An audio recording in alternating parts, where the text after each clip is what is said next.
ongoing process of creating awareness about genetic modification of our foods, or genetic engineering as it's also called. This got well underway last year with Proposition 37. How many of you remember Proposition 37? It was a grassroots volunteer effort to get genetically engineered foods labeled here in California.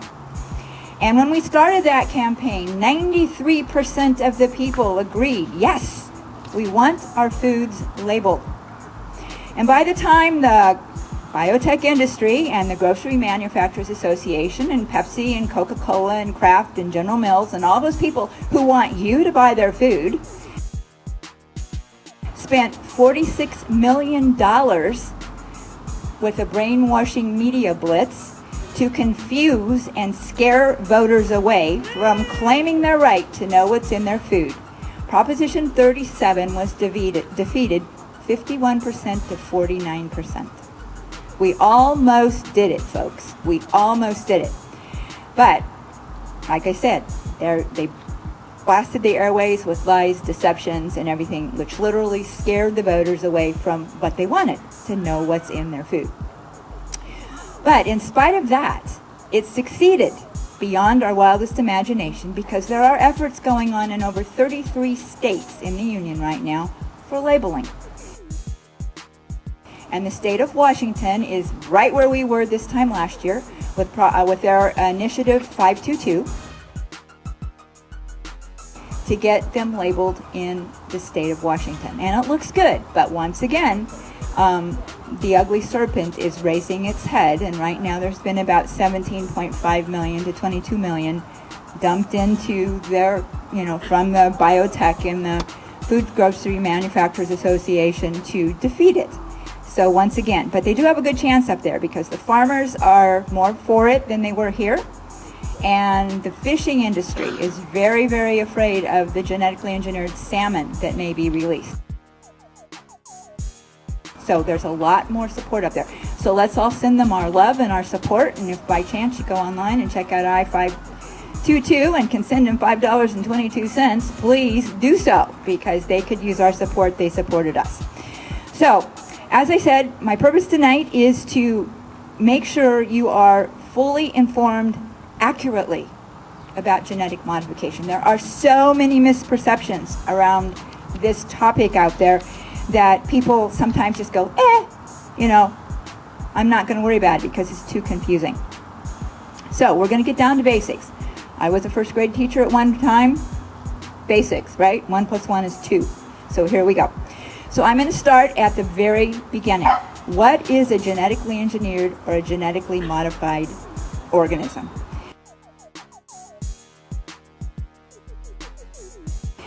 So I'm going to read this. A genetically modified organism is a plant or animal that has had its DNA artificially altered with genes from other plants, animals, viruses, or bacteria in order to produce foreign compounds or traits in the modified plant or animal. Things it was never intended to have.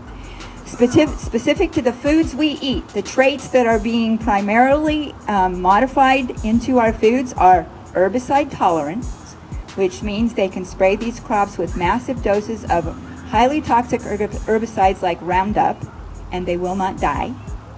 Or, actually, the plants are producing their own pesticide in every cell of the plant. Or both. Okay?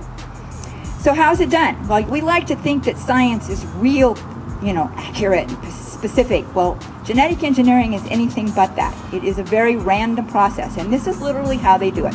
They isolate the trait that they want to inject into the cell. They add a promoter gene and an antibiotic-resistant marker gene. They create this little microscopic bullet. They put it in what is a gene gun now, more sophisticated, used to be a 22. And they prepare a plate of cells, and they literally take their gun and they go, pow! And then, they don't know what cells got modified and which didn't. So how do they figure that out? Remember I said they put in an antibiotic-resistant marker gene? Well, they douse the whole plate of cells with an antibiotic.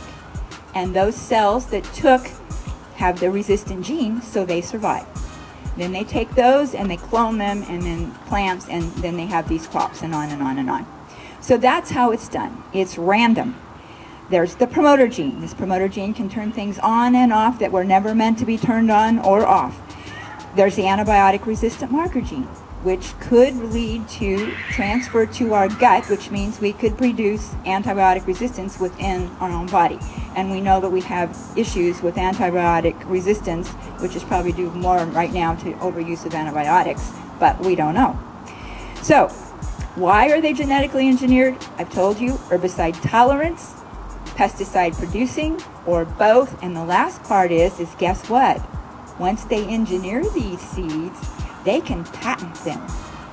And then they own the rights, which means they own that seed. So any crop that gets contaminated through wind, pollination, or whatever, their little police can go out and say, oh, you're growing our patented seed, we're going to sue you.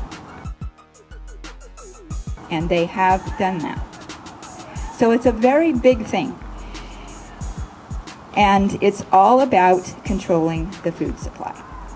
So, how many of you try to avoid eating genetically engineered foods? All right, those of you that have your hand up, how many of you know specifically what foods they're in? Not quite as many, but good. So that's the thing. We try to avoid them, but if we don't know where they're at, how do you do that? Think about that. So now I'm going to tell you what foods are genetically engineered. There are 5 major crops that are genetically engineered right now. The biotech industry wants to genetically engineer everything. But right now what's out there is primarily corn, canola, sugar beets, soy, and cotton. And you say, well, I don't eat cotton. Wesson oil is cottonseed oil. So yes, we do. What about potatoes? There used to be a genetically engineered potato, but guess what? The consumer rejected it, so it's not out there anymore. There used to be a genetically engineered tomato called the Flavor Saver tomato. It had no flavor. Even the rats wouldn't eat it. So it's no longer out there.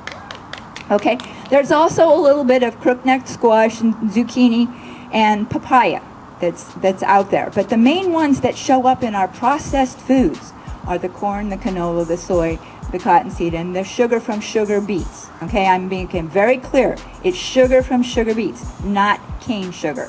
Cane sugar is still okay. CNH from Hawaii, that's okay. Okay?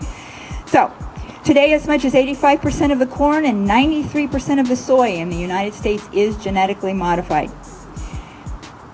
And it is also conjectured that there is no more non-contaminated canola. So you might want to just steer away from canola oil because we don't know if there's any non-contaminated out there. So it's highly probable whenever you go into the grocery store and you buy any processed food that has any one of those, corn, cotton, soy, canola, sugar beet, sugar, or any derivative of it, maltodextrin, soy protein isolate, and all these things that they can make out of these things, that you're eating a genetically engineered food. All right, so it can be really hidden. But if you're eating those crops in non-organic, and I'm going to make that very clear, non-organic processed food, it's more than likely, highly probable, that you're eating a genetically engineered food. The companies that are doing, General Mills, Kellogg's, and so on, all of these companies that want us to trust them with our well-being and our health and buy their products are the companies that spent millions last year to defeat Proposition 37. So how do you feel about a company wanting you to buy their product, but they don't want to tell you what's in it? That's not very comforting to me. So, let's get down to health. Health is a big topic in our country right now. What are the health concerns regarding genetically engineered organisms? Well, it's a bit unclear because there's no funded, objective research going on. The biotech industry does their own research, And they claim that, well, that we're not finding anything wrong. But the interesting thing of it is they only run their research for about 3 months. And nothing shows up within 3 months. And they know how to do all these interesting things that make it appear absolutely fine. As Jeffrey Smith, the author of Genetic Roulette, says, they have bad science down to a science. And they do it. And the FDA doesn't require any safety testing of these foods, and they do leave it up to the industry that produces them to say that they're safe. To me, that's a bit of a conflict of interest. So the possible health concerns that have shown up in what objective, non-industry related studies that have been done do indicate that unintended toxicants can be produced, and an increase in allergies and other health problems. And in animals,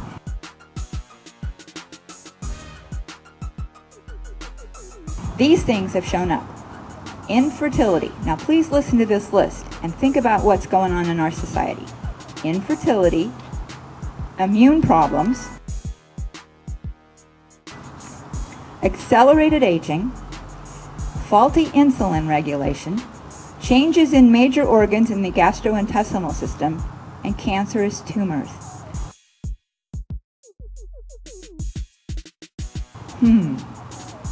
Does that sound a bit familiar? Could it be that there is some link between genetically engineered foods, which we have been eating since 1996 without our knowledge or consent? Could it be that there is a link? And as I said, it's unclear, because really nobody's looking that has any big money, and then if it does come out, it gets squashed because they have the money. So it's very difficult to get accurate information. This showed up in 2011 in Canada. Canadian researchers reported that 93% of pregnant women's blood and 80% of their fetal cord blood samples contained a toxin found in genetically engineered cord that produces its own pesticide, and that would be the Bt toxin. So that was showing up in Canada. And there's been one human feeding study done on a small group of people who had had colostomies. Are you all aware of what that is? They didn't have it done for the study. They'd already had it done, okay? But what they did is they fed them a genetically engineered soy meal. Because industry says, oh, this can't survive digestion, and it will not transfer to your gut bacteria. Well, guess what? It did survive digestion, and there was transfer to gut bacteria, which could mean that if there's transfer of this DNA to our gut bacteria, as I said earlier, we could become walking pesticide factories or have antibiotic resistance being produced in our own guts. We don't know. It's a possibility, though, because it did show up in that one study. So, this has led the American Academy of Environmental Medicine to urge all physicians to advise all patients to avoid genetically modified or genetically engineered foods, and those terms are synonymous. But we're not hearing that. So you're here and you are hearing it. So now you know you need to start avoiding them if you're not already doing so. So those are the health risks. What's going on with the environment? This is big also, because in the original argument from the biotech industry was that GM crops would reduce the use and need for herbicides and pesticides. But actually the reverse is happening.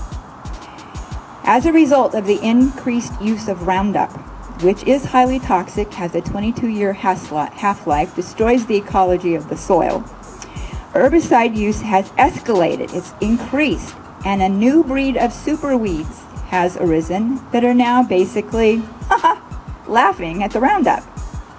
Can't get me, right? So now there's a second round of genetically engineered foods they want to put out there, and this is going to be resistant to the herbicide 2,4-D, which was a major component of Agent Orange. That was the defoliant used by the U.S. in its herbicidal warfare campaign in Vietnam. And now they want to genetically engineer food so they can spray it with this, and then of course they want us to eat it. Hello? I don't think that sounds too brilliant. All right. With regards to crops that produce the Bt toxin, well, the little insects have the ability to evolve a little bit faster than we do. So now we've got superbugs that can go nibble on the crops with the Bt toxin, producing them, and they're not dying. So the crops are like starting to fall over because the Bt isn't working. But guess what? It's still in our food and we're still eating it. So then there's also the danger of the cross-pollination. There was a Berkeley professor that went down into Mexico and actually found signs of genetically modified organisms in the corn crops down there in Mexico, which was quite frightening. So you can see there are potentially huge health and environmental risks to these crops. So much so that over, guess what, 61 countries in the world already require labeling or have banned them altogether. The only two major countries that haven't are the United States and Canada. Okay? Because we're producing them here. Every administration since Ronald Reagan has promoted this. And guess what, folks? The White House kitchens are organic. They don't eat them. They don't even eat them in the Monsanto cafeterias, where a lot of them are produced. So, I don't know. We're human guinea pigs living a nightmare at the moment, I think. So, you can see there are many, many health and environmental risks to these, and we need to spread awareness. So that's why what you learned here tonight, you need to take to friends, and you need to alert them. And there's stuff all over the internet about this. So now, let's bring this really close to home, because all of us need to make sure that we are not part of the problem. We want to be the solution. And we are the solution by how we spend our money. That's our clout.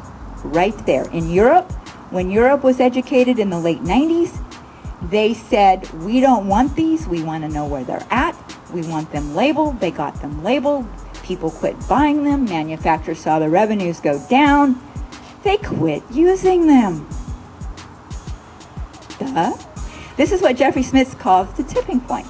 If enough consumers will stop eating these things, buying these things, because when you buy them, you're saying, oh, this is okay, you're voting with your dollars, then we can create that tipping point here. And it's starting, thanks to Prop 37. Some food producers are now clamoring, looking for non-GMO sources. That's good, okay? We want all of them to do that. We don't want them in our food. So, remember, as I said, probably all non-organic, conventionally processed foods, highly probable that there's GMOs in them if they're corn, cotton, soy, canola, and sugar from sugar beets. So the best way to avoid them, first of all, is fix your own food.